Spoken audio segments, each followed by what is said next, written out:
الحمد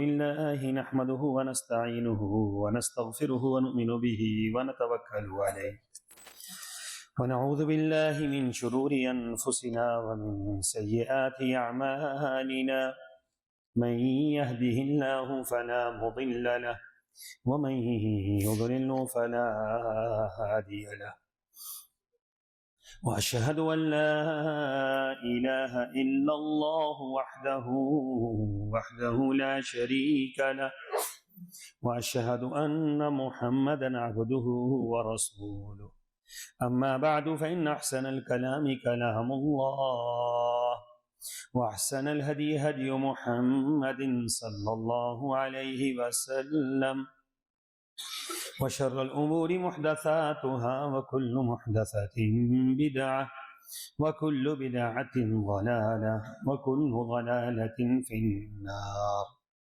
قال الله تبارك وتعالى في القرآن المجيد: أعوذ بالله السميع العليم من الشيطان الرجيم. بسم الله الرحمن الرحيم. قال بل سولت لكم أنفسكم أمرا فصبر جميل عسى الله أن يأتيني بهم جميعا إنه هو العليم الحكيم. وتولى عنهم وقال يا أسفا على يوسف وابيضت عيناه من الحزن فهو كظيم. قالوا تالله تفتأ تذكر يوسف حتى تكون حرضا أو تكون من الهالكين. قال إنما أشكو بثي وحزني إلى الله وأعلم من الله ما لا تعلمون. يا بني يذهبوا فتحسسوا من يوسف وأخيه ولا تيأسوا من روح الله إنه لا ييأس من روح الله إلا القوم الكافرون. اللهم صل على محمد وعلى آل محمد كما صليت على إبراهيم وعلى آل إبراهيم إنك حميد مجيد. اللهم بارك على محمد وعلى آل محمد كما باركت على إبراهيم وعلى آل إبراهيم إنك حميد مجيد. سبحانك لا علم لنا إلا ما علمتنا إنك أنت العليم الحكيم.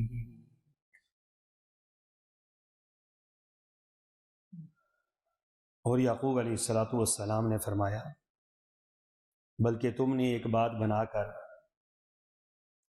اسے میرے سامنے پیش کر دیا ہے، لہذا اب صبر ہی بہتر ہے.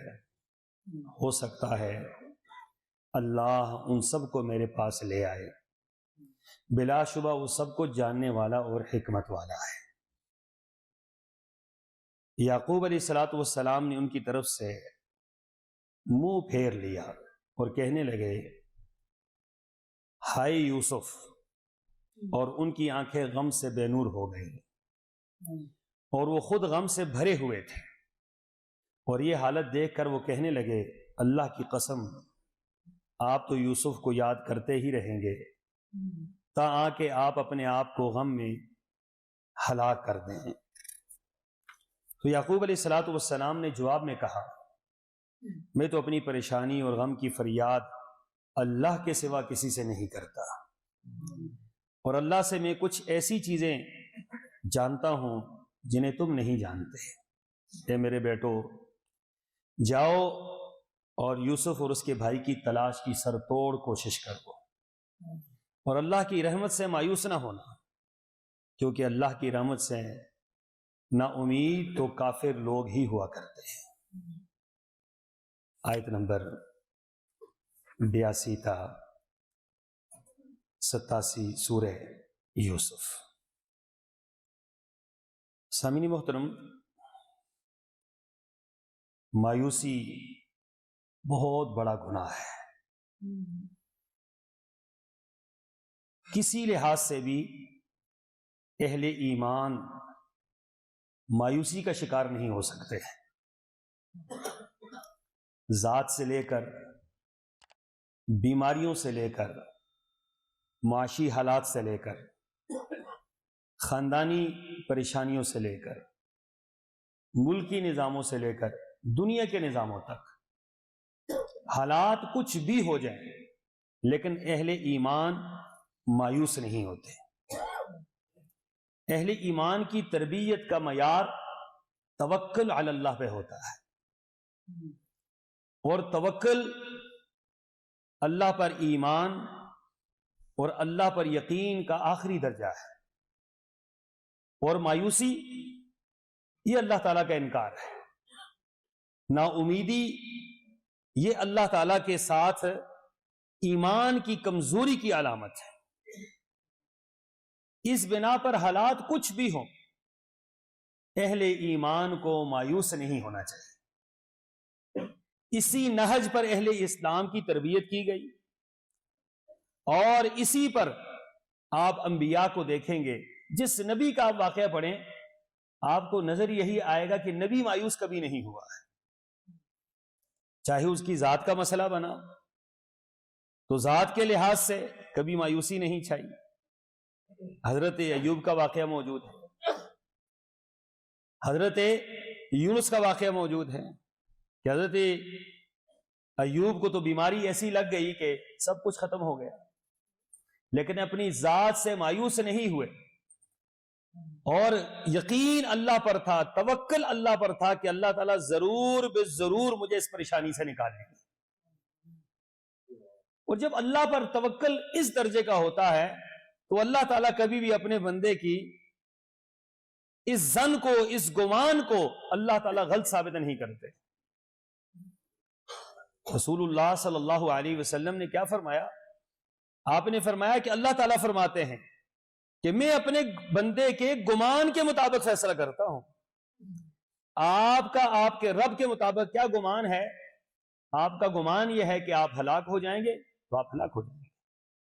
آپ کا گمان یہ ہے کہ آپ بیماری سے شفا نہیں پائیں گے تو آپ بیماری سے شفا نہیں پائیں گے۔ آپ کا گمان یہ ہے کہ آپ معاشی طور پر تباہ ہو چکے ہیں تو آپ تباہ ہو چکے ہیں۔ آپ کا گمان یہ بن گیا ہے کہ دنیا کے اندر مسلمان اب غالب نہیں آ سکتے، تو بس آپ کا یہ گمان آپ کی حد تک پورا ہو جائے۔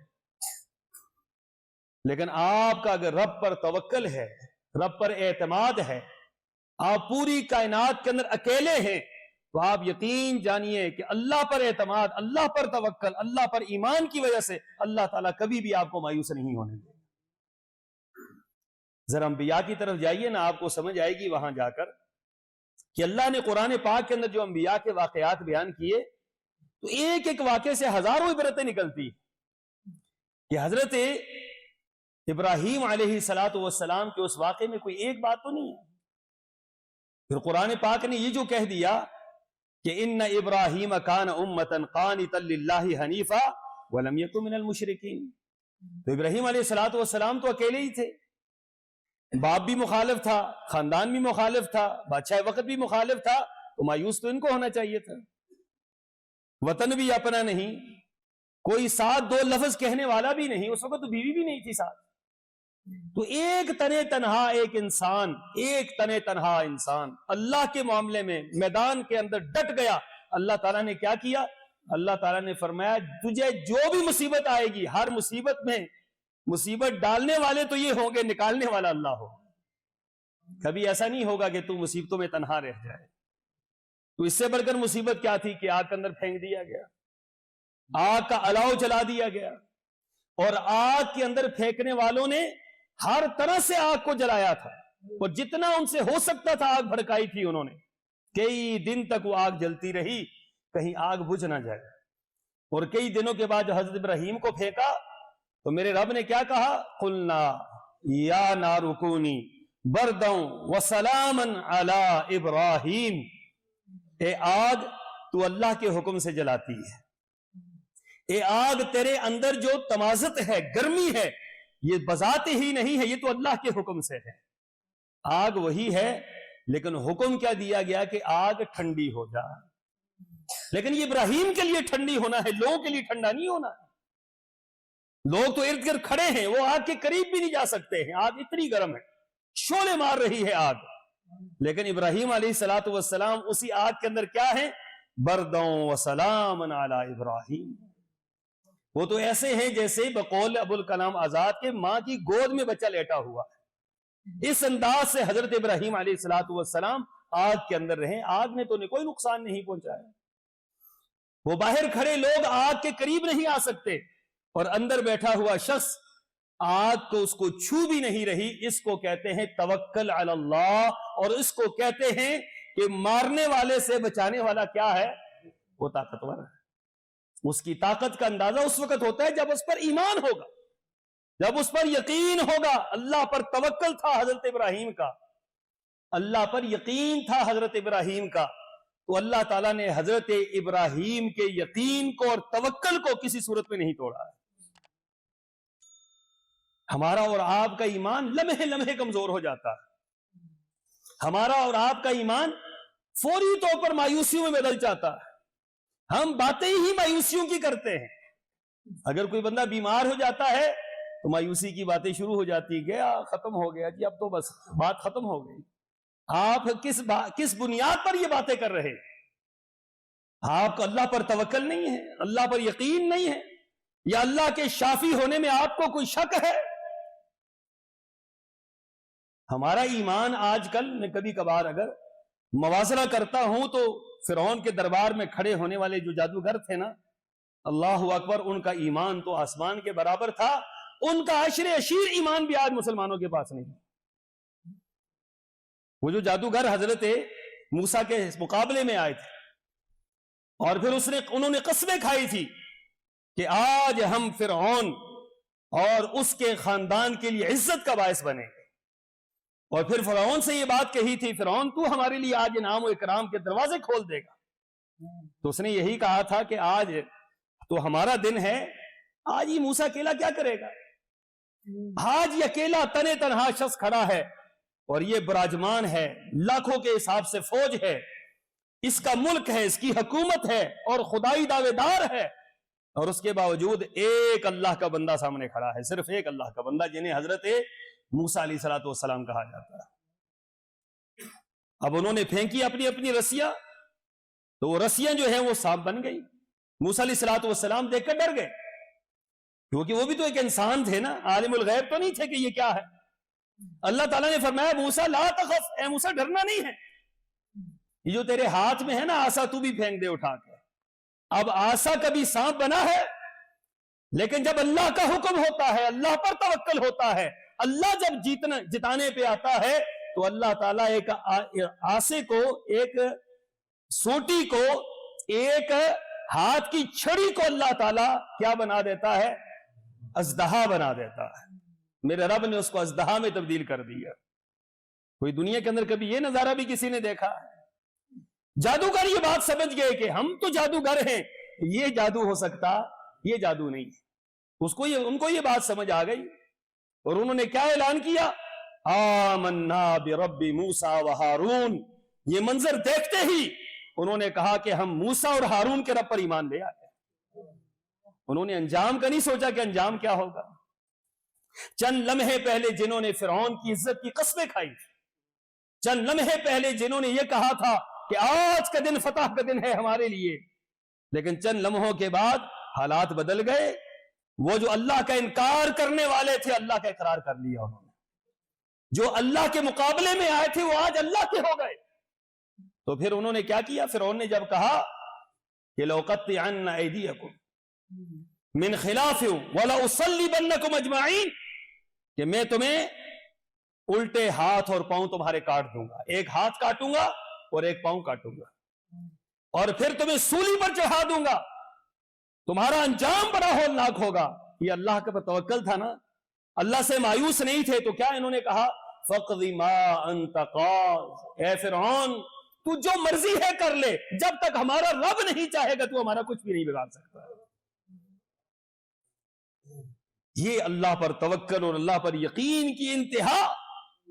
مسلمان بھی کبھی اللہ سے مایوس ہو سکتا ہے، مسلمان بھی کبھی حالات سے جو ہے وہ دل بگرفتہ ہو سکتا ہے، حالات کچھ بھی ہوں، مسلمان کبھی بھی مایوس ہے۔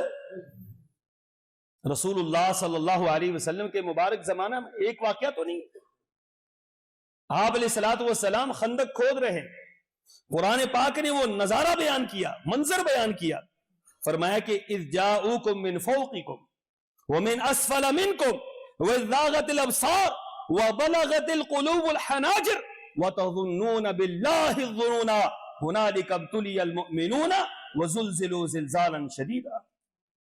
اوپر سے بھی دشمن آ گیا، نیچے سے بھی دشمن آ گیا، اندر کے منافق بھی کھڑے ہو گئے، مسلمان انتہا درجے کے سخت ترین حالات میں ہیں، کھانے پینے کو کچھ نہیں، قضائے حاجت کے لیے گھروں سے باہر نہیں نکل سکتے، مدینہ طیبہ کے باہر انہوں نے خندق کھود کر اپنا دفاع کر رہے ہیں۔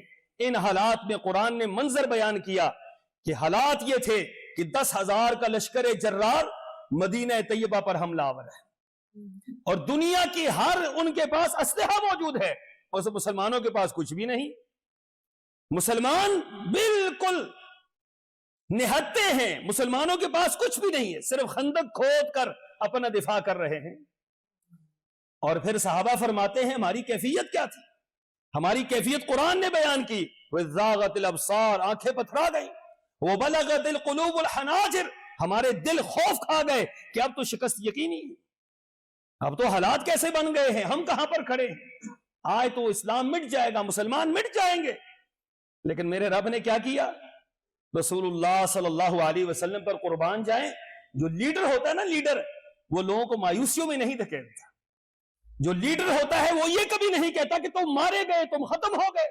لیڈر ہمیشہ لوگوں کی تربیت کرتا ہے، وہ ہمیشہ لوگوں کو ایمان کی طرف لے کر آتا ہے، اللہ پر یقین کی طرف لے کر آتا ہے، اللہ پر توکل کی طرف لے کر آتا ہے۔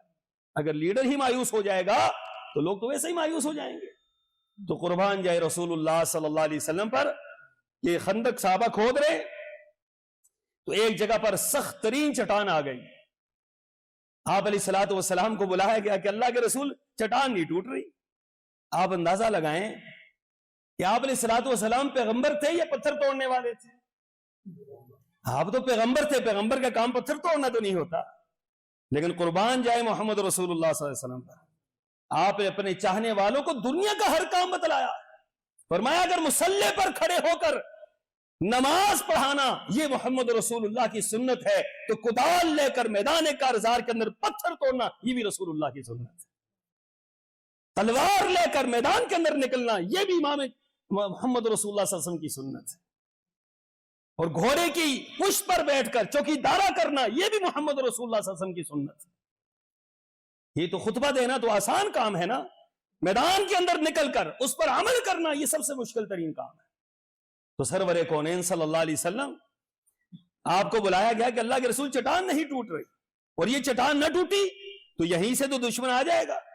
تو آپ علیہ الصلوۃ والسلام نے کدال لی، اور اب کیفیت کیا ہے؟ جب کدال لی تو صحابہ کرام کو دیکھا چہرے ان کے کمزور ہیں، جسم کمزور ہیں، لاغر ہیں، منہ کے اوپر جو ہے وہ جمع ہوا ہے، پپیاں جمی ہوئی ہیں منہ کے اوپر، ہونٹ جو ہیں وہ خشک ہیں۔ اس کیفیت کو دیکھا تو کہا کیا مسئلہ ہے؟ تو کہا اللہ کے رسول صلی اللہ علیہ وسلم کئی دن ہو گئے نہ پانی پیا ہے اور نہ ہی کھانا کھایا ہے۔ رسول اللہ صلی اللہ علیہ وسلم نے بات سنی تو صحابہ کرام نے اپنے شکموں سے کپڑے اٹھا کر دکھایا کہ یہ دیکھو، یہ ایک ایک پتھر ہم نے باندھے ہوئے ہیں۔ صحابہ نے دکھلایا، عملی طور پر دکھلایا، اللہ کے رسول یہ کیفیت ہے، کیا پیٹ پر پتھر باندھے ہیں؟ یہ مسئلہ آپ کو اس وقت تک نہیں سمجھ آئے گا جب تک آپ اللہ نہ کرے وہ وقت آئے اور آپ بھوک سے 10 دن نڈال ہوں، پھر آپ پتھر باندھنے سمجھ آئے گا کہ یہ پتھر باندھنے کا کیا معاملہ ہے۔ یہ پتھر باندھنے کی بھی عجیب و غریب منطق ہے۔ تو رسول اللہ صلی اللہ علیہ وسلم نے جب دیکھا نا پتھر باندھے ہیں تو آپ نے یہ نہیں فرمایا کہ تم نے باندھے ہیں خیر ہے کوئی بات نہیں، آپ نے اپنے مبارک جسم سے بھی کپڑا اٹھایا تو جہاں انہوں نے ایک باندھا ہوا تھا سرور کونین نے 2 پتھر باندھے ہوئے تھے۔ آپ فرماتے ہیں کہ مجھے تم سے زیادہ مسئلہ ہے، لیکن لیڈر تو لیڈر ہی ہوتا ہے، وہ مایوسی تو نہیں چاہتا، وہ مایوس کی باتیں تو نہیں کرتا، وہ تو لوگوں کو نکالتا ہے مایوسیوں سے، پریشانیوں سے نکالتا ہے، حالات کے جبر سے نکالتا ہے، حالات کی مشکل سے نکالتا ہے۔ تو سرور کونین صلی اللہ علیہ وسلم نے اس کے بعد کدال ماری تو آپ نے کیا فرمایا؟ آپ نے فرمایا اللہ نے مجھے کیسر کی چابیاں عطا کر دی۔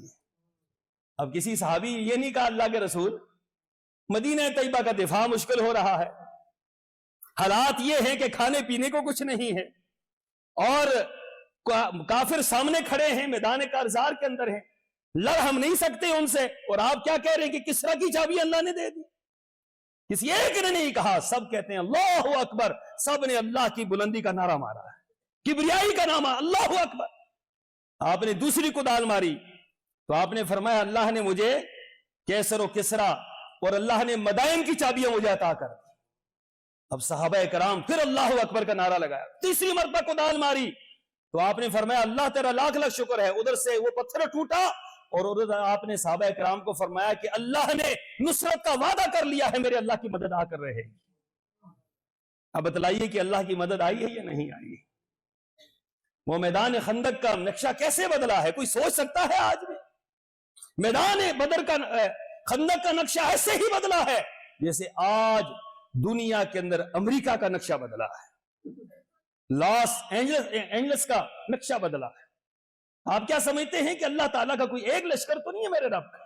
وَلِلَّهِ جُنُودُ السَّمَاوَاتِ وَالْأَرْضِ، اللہ تعالیٰ کے زمین و آسمان کے اندر لشکر ہے، اللہ اپنے لشکروں سے کام لیتا ہے۔ رسول اللہ صلی اللہ علیہ وسلم جب بدر کے اندر آئے تو اللہ تعالیٰ نے فرمایا کہ آپ ایک مٹھی اٹھائیں ریت کی اور اٹھا کر آپ پھینک دیں کافروں کی طرف۔ یہ اللہ اس سے کیا ہوگا؟ ایک مٹھی ریت اٹھا کر پھینکنے سے کیا ہوگا؟ فرمایا ریت اٹھا کے پھینکنا تیرا کام ہے، ایک ایک کافر کی آنکھ تک پہنچانا یہ ہمارا کام ہے۔ ایک ایک کافر کی آنکھ تک وہ ریت پہنچی تھی، کافر دیکھ نہیں سکتے تھی ہمارے ساتھ ہو کیا گیا ہے، ہوا بھی نہیں چلی ہے، ریت کہاں سے آ گئی ہے؟ تو اللہ تعالیٰ نے کیا فرمایا؟ فرمایا محمد صلی اللہ علیہ وسلم جب ہمارے اوپر ایمان ہے ہم نے تو راستے نکالنے ہوتے ہیں۔ میدان بدر ہے، حضرت عبداللہ بن مسعود فرماتے ہیں کافروں کی تعداد 1000، مسلمانوں کی تعداد 313۔ اب فرماتے ہیں کہ ہم دیکھ رہے ہیں کافروں کو تو ہمیں کافر آدھے نظر آ رہے ہیں، مثلا 60-70۔ میں نے اپنے ساتھ والے دوست سے کہا، حضرت عبداللہ بن مسعود فرماتے ہیں میں نے کہا دیکھو کتنے بندے ہیں کافروں کے؟ انہوں نے کہا 60 یا 70 ہوں گے۔ تو میں نے کہا ہاں اتنے ہی ہیں، اتنے ہی ہیں۔ وہ کتنے تھے؟ 1000۔ اور کافروں کی صف میں سے جو بعد میں مسلمان ہوئے وہ کہتے ہیں ہم دیکھ رہے تھے مسلمانوں کو کثیر تعداد نظر آ رہی تھی۔ اللہ تعالیٰ نے کیا کیا؟ میرے اللہ نے نقشہ بدل دیا ہے، مسلمانوں کو وہ کم نظر آ رہے تھے، حالانکہ وہ تھے زیادہ، اور کافر زیادہ تھے، وہ کیا تھے؟ ان کو کم نظر آ رہے تھے۔ تو سبحان اللہ، میرے اللہ نے یہ سارے کا سارا نقشہ بدلا، کیوں؟ کہ اللہ پر یقین تھا، اللہ پر توکل تھا، اللہ پر اعتماد تھا۔ اللہ تعالیٰ نے فرمایا میدان کے اندر نکلنا تمہارا کام ہے، آگے راستہ بنانا یہ اللہ کا کام ہے۔ تو منظر دیکھ لے کیسا بدلا ہے۔ کافر جو ہیں وہ 70 لاشیں چھوڑ کر بھاگے، اور 70 کے قریب افراد قید کر لیے گئے، اور ان کی کمر ٹوٹ گئی۔ یوم الفرقان، یوم التقى الجمعان کا اس کو لقب دیا گیا کہ اللہ تعالیٰ نے حق اور باطل کا وہ مارکا وہاں پر کیا کہ جس سے کافروں کی کمر ٹوٹ گئی اور مسلمانوں کو اللہ نے سرخرو کر دیا۔ اللہ کے بندو، کیا ایسے حالات بھی کبھی پیدا ہو سکتے ہیں؟ رسول اللہ صلی اللہ علیہ وسلم مکہ مکرمہ سے ہجرت کر رہے، آپ نکلے وہاں سے، حالات کیسے تھے؟ ایک مسلمان بھی مکہ مکرمہ کے اندر نہیں رہ سکتا تھا، ایک مسلمان۔ حضرت علی کو اپنے بستر پر چھوڑا، علی آپ نے امانت قریش کو دے کر آنی ہے۔ اب یہاں سے نکلے، حالات کیا ہیں؟ ایک ابوبکر صدیق، ایک ان کا غلام، ایک اونٹنی، اور ایک محمد رسول اللہ صلی اللہ علیہ وسلم، بس یہ وہاں سے نکلے ہیں۔ اب اللہ کا آسرا ہے، منزل کہاں ہے کوئی پتہ نہیں ہے۔ چلتے ہوئے غار میں پہنچے، تھکے ہوئے ہیں، غار کے اندر چلے گئے، قریش ڈھونڈتے ڈھونڈتے وہاں پہنچ گئے، کفار وہاں پر پہنچ گئے، مشرکین سامنے آ گئے۔ حضرت ابوبکر صدیق فرماتے ہیں میں نے قریش کے پاؤں دیکھ لیے، کفار کے پاؤں دیکھ لیے، اور میں پریشان ہو گیا، اور میں نے اللہ کے رسول سے کہا پریشانی اپنی نہیں تھی، پریشانی محمد رسول اللہ صلی اللہ علیہ وسلم کی تھی۔ پریشانی یہ تھی کہ اب بنے گا کیا؟ قریش تو پہنچ آئے ہیں، اور یہ اگر نیچے ہو کے دیکھتے تو انہیں ہم نظر آ جاتے. تو فرماتے ہم ان کے پاؤں دیکھ رہے ہیں، وہ نیچے نہیں دیکھ رہے. تو اس کیفیت میں، ان حالات میں جو حضرت ابوبکر صدیق نے نقشہ کھینچا کہ میں نے کہا اے اللہ کے رسول صلی اللہ علیہ وسلم اب کیا معاملہ ہوگا؟ اذ ہما فی الغار اذ یقول لصاحبہ لا تحزن ان اللہ معنا. اے ابو بکر آج پریشان ہونے کی ضرورت نہیں ہے. کیا ہوا؟ ساری کائنات دشمن ہے، ساری کائنات کا جو رب ہے وہ تو ہمارا دوست ہے نا، ساری کائنات کے نظام کو چلانے والا تو ہمارا دوست ہے نا، وہ جو بچانے والا ہے وہ ہمارا دوست ہے نا. لا تحزن، پریشان ہونے کی ضرورت نہیں ہے، ان اللہ معنا، اللہ ہمارے ساتھ. تو بتلائیے کہ اللہ تعالیٰ نے مدد کی یا نہیں کی؟ اس رب نے کیسے مدد کی؟ کس انداز سے قرآنی نقشہ کھینچتا ہے؟ وَإِذْ يَمْكُرُ بِكَ الَّذِينَ كَفَرُوا لِيُثْبِتُوكَ أَوْ يَقْتُلُوكَ أَوْ يُخْرِجُوكَ وَيَمْكُرُونَ وَيَمْكُرُ اللَّهُ وَاللَّهُ خَيْرُ الْمَاكِرِينَ.